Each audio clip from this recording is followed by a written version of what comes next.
Hi guys, John, Common Sense Outdoors. I want to talk to you about my True Survival Bracelet today. We're going to show you how to make fire with it, and I'm going to show you the contents that are inside. So let me turn the camera over here and get behind it so I can show you easier what I'm doing, and hope you like it. So I've already went out and grabbed some twigs out of a tree.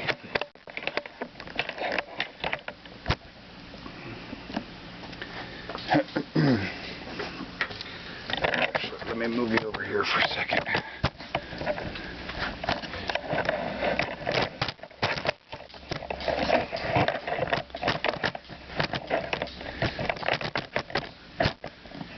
Okay. So this is the bracelet.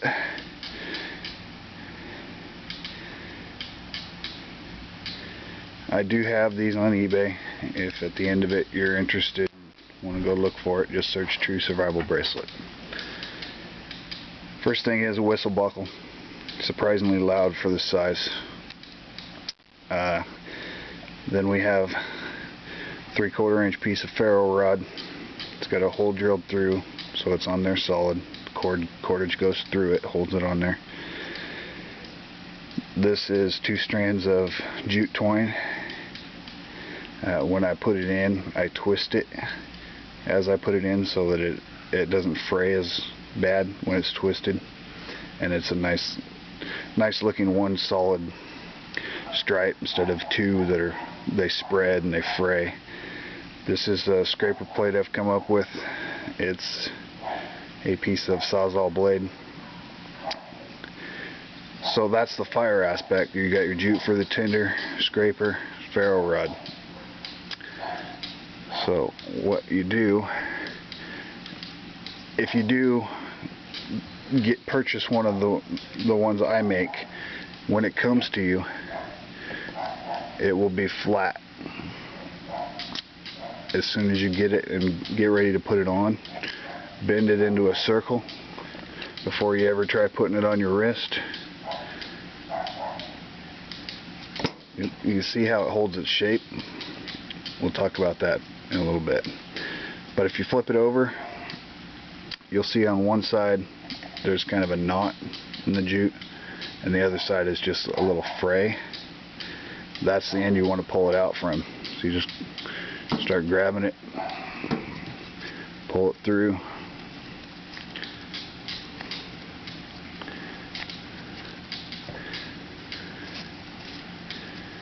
Pull your scraper plate off. Another thing about mine is I paint them black for looks. This one's kind of banged up. I wear it every day. Because I paint them black, before you can strike it on the ferro rod, you need to take this edge still has the teeth, which you can use to notch a stick for a trigger stick or some sort of trap stick, any deadfalls, or you can actually saw the wood with those teeth. So opposite of the teeth is where you want to use to strike your rod, and because of the paint, you need to take that and scrape that paint off on a rock. Come right off. It's not a huge high quality paint that won't scrape off fairly easy.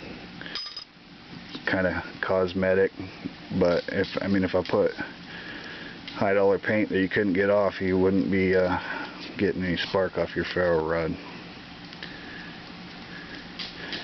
So we finished pulling out this jute.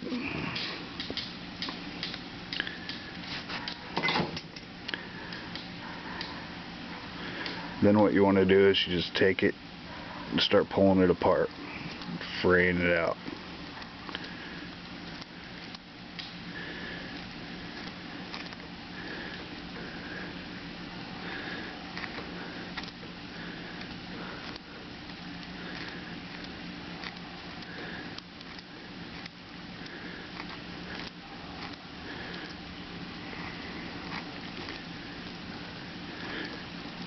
If I was to get in a survival situation, I wouldn't use this whole thing. to start a fire. In fact, I'm only going to fray out part of it and try to just strike part of it.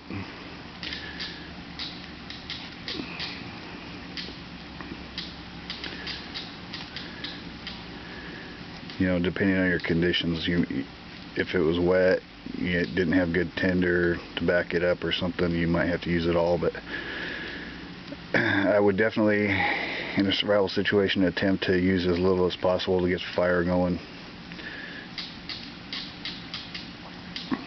Okay, so we'll see if that will give us enough to catch a spark. We're just going to put that right on top of our pile of sticks.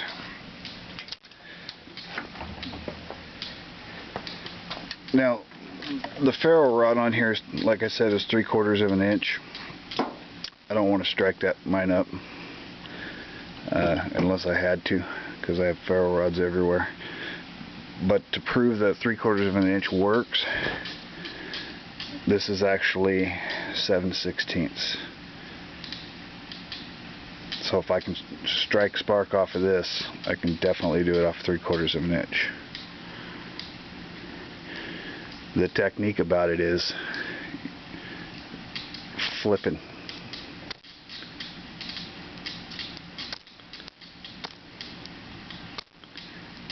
There we go. Get that coating wore off a little better.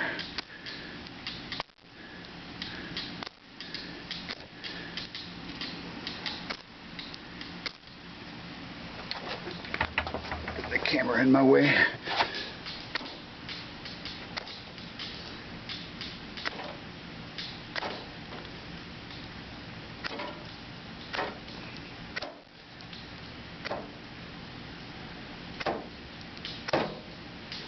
Almost had it.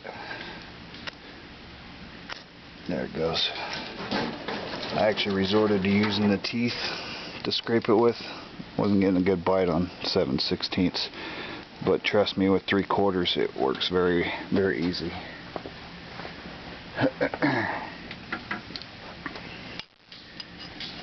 So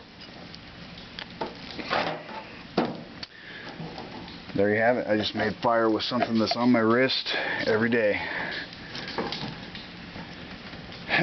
You know, the other thing is, you know, I've seen somebody put a fishing hook and some line inside their Paracord bracelet.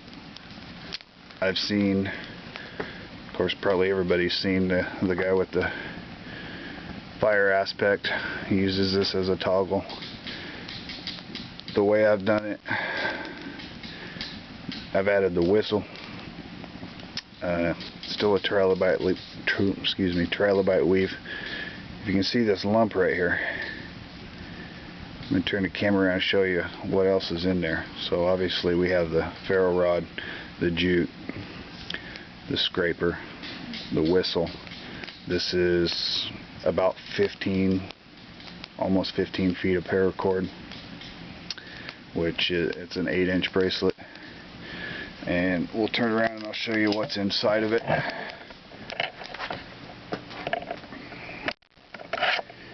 Okay, so inside where that lump is, a little bit of a bump, we have 3 30-inch pieces of snare wire, 50-pound wire. If you've seen my video on how to make 20 snares for $1.67, I can make a snare loop with 50-pound wire at a 15 inches. So if I have 30 inches, I know I can break that in half. That's 6 snares, along with the cordage from my paracord. I can set 6 snares. Haven't actually measured, but there's somewhere around 3 feet of electrical tape that holds everything together inside. We have a surgical blade. Granted, hopefully you have a knife if you're in a survival situation, but if you didn't, this will skin an animal, bird, rabbit, fish, whatever you need to do. 30 feet, 20-pound braided fishing line, barrel swivel with a clip, 2 size 8 bait holder hooks. See if I can get that to focus on the, maybe back on the white. Bait holder hooks, what that means is on the back side of the shank there's a couple little barbs. Holds a worm or bug or whatever you're putting on your hook on the hook better. And then 2 split shot with the wings so they're reusable. Put them on, take them off. So that's everything that's in it. I already showed you how to make fire with it. Oh, check this out. Here's some cool stuff I found out in the woods recently. Nice 3-point skull with lower jawbone and a really funky shed. Alright guys, there's the fire, proof it works. There's the contents. Like, comment, subscribe. More videos coming to you soon. Thanks for watching.